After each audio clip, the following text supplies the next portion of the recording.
இந்நேரத்திற்கான முக்கியமான ஒரு அண்மை செய்தி.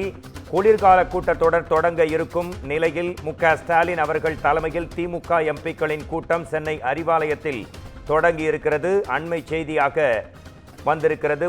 ஸ்டாலின் தலைமையில் திமுக எம்பிக்கள் கூட்டம் சற்று முன்னர் தொடங்கி இருக்கும் அண்மை செய்தி இது. நாடாளுமன்ற குளிர்கால கூட்டத்தொடர் தொடங்கி இருக்கும் நிலையில் சென்னையில் இருக்கக்கூடிய அண்ணா அறிவாலயத்தில் திமுக எம்பிக்கள் கூட்டத்தொடரில் அவர்கள் எழுப்ப வேண்டிய விவகாரங்கள் குறித்தும் எம்பிக்களுடன் முதலமைச்சர் ஸ்டாலின் ஆலோசனை நடத்தி வருகிறார். குறிப்பாக அதானி ஊழல் முறைகேடு, ஜிஎஸ்டி வரி வசூல், வக்ஃபு வாரிய திருத்த சட்டம் உள்ளிட்டவை முக்கிய பிரச்சனையாக இந்த எம்பிக்கள் குழு கூட்டத்தில் இடம்பெறும் என நம்பப்படுகிறது.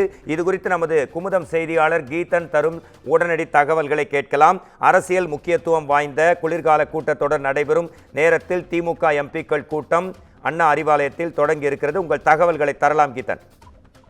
வணக்கம். குறிப்பாக திமுக எம்பிக்கள் கூட்டம் திமுக தலைவரும் முதலமைச்சருமான ஸ்டாலின் தலைமையில் அண்ணா அறிவாலயத்தில் தற்பொழுது நடைபெற்று வருகின்றது. வருகின்ற 25ஆம் தேதி தொடங்கி டிசம்பர் 20ஆம் தேதி வரை நாடாளுமன்ற குளிர்கால கூட்டத்தொடர் என்பது நடக்க இருக்கின்றது.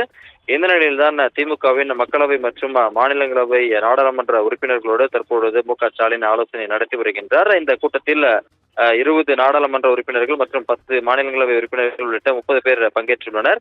இந்த ஆலோசனையை பொறுத்தவரை வருகின்ற நாடாளுமன்ற குளிர்கால கூட்டத்தொடரில் எழுப்ப வேண்டிய பிரச்சனைகளை குறித்து இந்த கூட்டத்தில் ஸ்டாலின் எம்பிக்களுடன் விவாதிக்க இருக்கின்றார். குறிப்பாக இந்த கூட்டத்தொடரை பொறுத்தவரை அதானி ஊழல் முறைகேடு விவகாரம், ஒரே நாடு ஒரே தேர்தல், அதே போல மாநிலங்களுக்கான அந்த நிதி பகிர்வு, குறிப்பாக வக்ஃபு வாரிய திருத்த சட்ட மசோதா உள்ளிட்ட பிரச்சனைகளை எழுப்புவது குறித்து இந்த கூட்டத்தில் விவாதிக்கப்பட இருக்கின்றது. அதாவது ஆளுங்கட்சி தரப்பிலிருந்து வைக்கப்படக்கூடிய அந்த குற்றச்சாட்டுகளுக்கு உடனடியாக திமுக சார்பில் பதிலடிகளை கொடுக்கும் வகையிலும், அதே போல முக்கியத்துவம் வாய்ந்த மக்கள் சார்ந்த பிரச்சனைகளை அவையில் முன்வைத்து அதற்கான தீர்வுகளை பெறுவதற்கான நடவடிக்கைகளை நாடாளுமன்ற உறுப்பினர்கள் ஈடுபட வேண்டும் என்றும், அதே போல இந்தியா கூட்டணி உறுப்பினர்களோடு நாடாளுமன்ற அந்த குளிர்கால கூட்டத்தொடரில் முக்கியத்துவம் வாய்ந்த பிரச்சனைகளை எதிர்கொள்ள வேண்டும் என்பது குறித்தும் இந்த ஆலோசனை கூட்டத்தில் ஸ்டாலின் அறிவுரைகளை எம்பிக்களுக்கு வழங்க இருக்கின்றார். அதே போல எழுப்ப வேண்டிய பிரச்சனைகள் குறித்தும் இந்த கூட்டத்தில் தற்பொழுது முதலமைச்சர் ஸ்டாலின் நாடாளுமன்ற உறுப்பினரோடு ஆலோசித்து வருகின்றார்.